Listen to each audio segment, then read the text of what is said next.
Hello guys, welcome back to my channel. তো তোমরা কেমন আছো? আশা করি খুব ভালো আছো, আর আমিও খুব ভালো আছি। তো আর একটা ব্লগ নিয়ে চলে এলাম। তো তোমাদের মোটামুটি সব বাঙালি বাড়িতেই রান্না পুজোটা থাকে।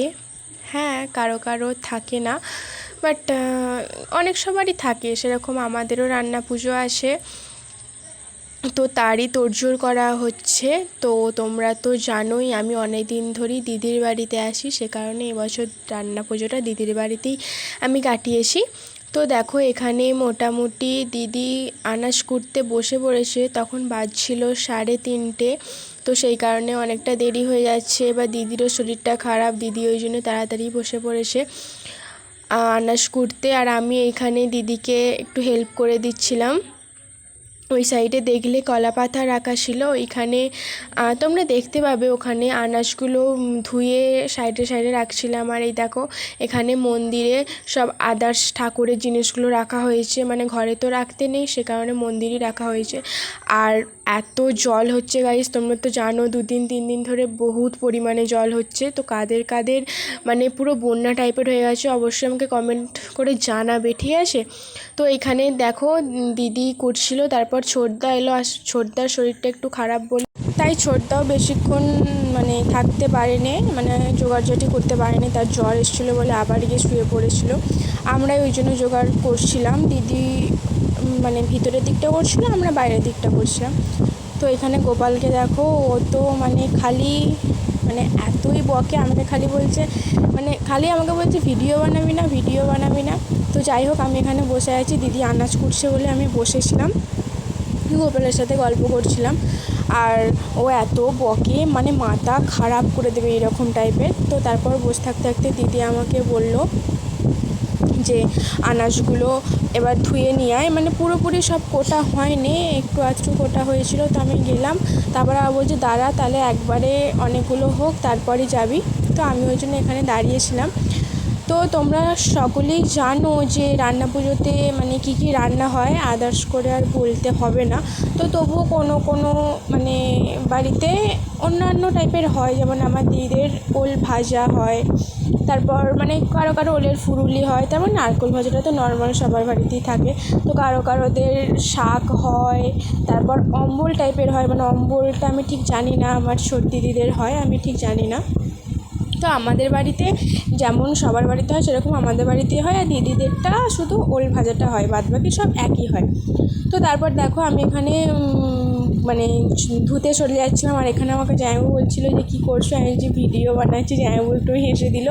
তো তারপর আমি এখানে কলতলায় যাচ্ছিলাম, আর গোপাল সেই বাইরে মানে দূর থেকে ভিডিও করছে। ওই জন্য আমি আবার মুনুকে বললাম যে মুনু ফোনটা নে, কারণ ও পারবে না, ছোটো, ভিডিও করতে পারবে না। ওই জন্য আমি আবার মুনুকে ক্যামেরাটা ঠিক করে দিলাম। তো দেখো, আমি এখানে সব একবারই ধুয়ে নিচ্ছিলাম, মানে একবারে ধুতে অনেক সুবিধা, কারণ একটা একটা করে ধুতে না সময় চলে যাবে, আর বৃষ্টিও পড়ছিল, আর ওখানে সাজাতে সাজাতে দেরিও হয়ে যাবে, তাই ওই জন্য আমি একসাথেই ধুয়ে নিচ্ছিলাম।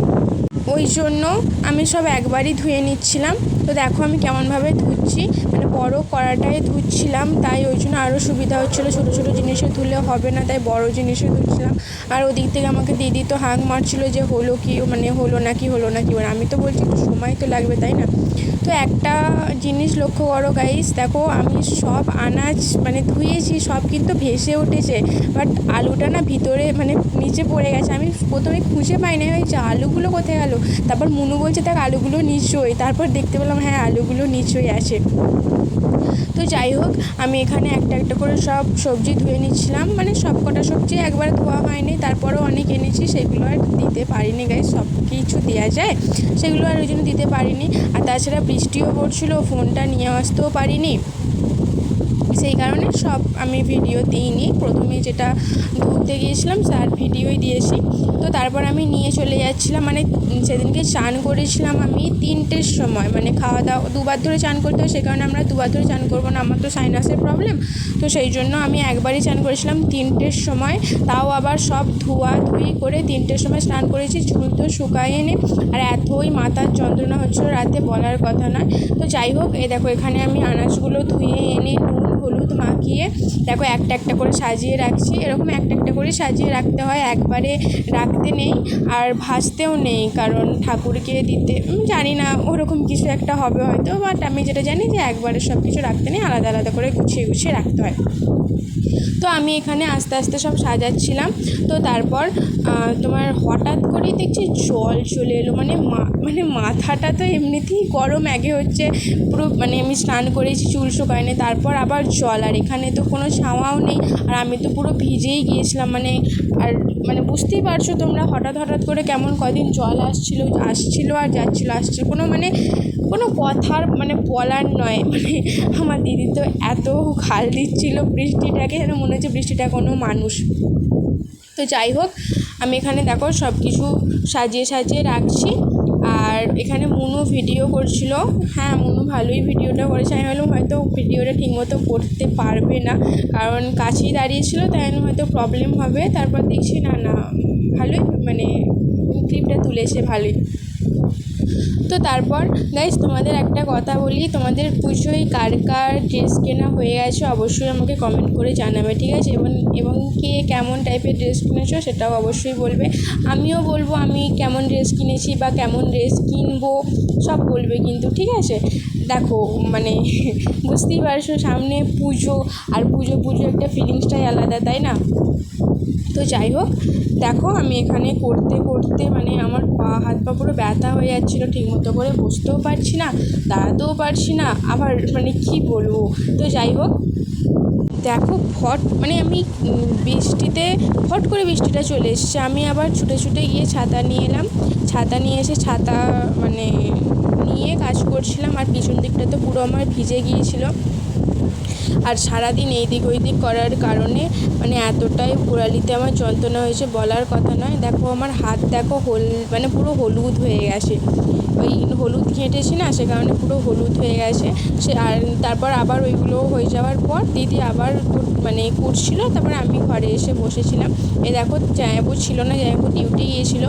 তারপর জামাইবাবু লাস্টকালে এসে ওলটা আর তোমার কি বলে ওটাকে, চালটা ভুলে গেছি, চালটাটা কুটে দিচ্ছিলো।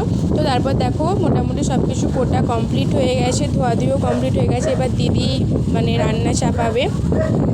এখানে দিদি রান্না চাপানোর জন্য সব প্রস্তুতি করছে, আর আমি এখানে বসেছিলাম। আর জামাইবাবু দেখে বললামই তো, জামাইবাবু এখানে ঘুরছে, আর সুরদা ওখানে ঘুমাচ্ছিল।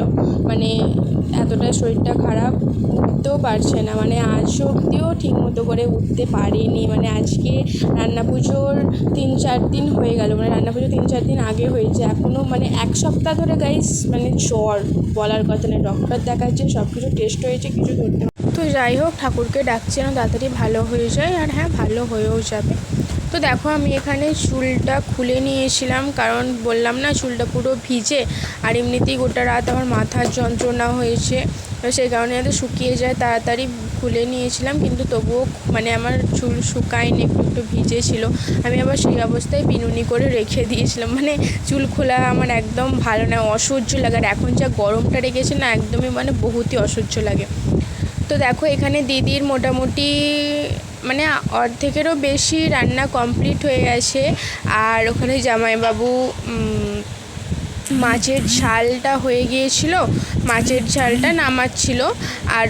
আর বাইরে আমি মুনু গোপাল বসেছিলাম। এখানটা আসলে রান্নাঘর না, দিদিদের রান্নাঘর ওই ও বাড়িতে, পুরোনো বাড়িটাতে আসে। আর এখানটা বাবা একটা ঘর টাইপের মতো করে দিয়েছে রান্না করার জন্য। মনসা পুজো অবধি এটা আপাতত এখন থাকবে রান্না করার জন্য, গ্যাস ওভেন ও ঘরে নিয়ে চলে যাওয়া হয়েছে। তো দেখো এখানে আমাদের পুরোপুরি রান্না কমপ্লিট, আর এখানে দিদি সব গুছিয়ে গাছিয়ে রাখছে।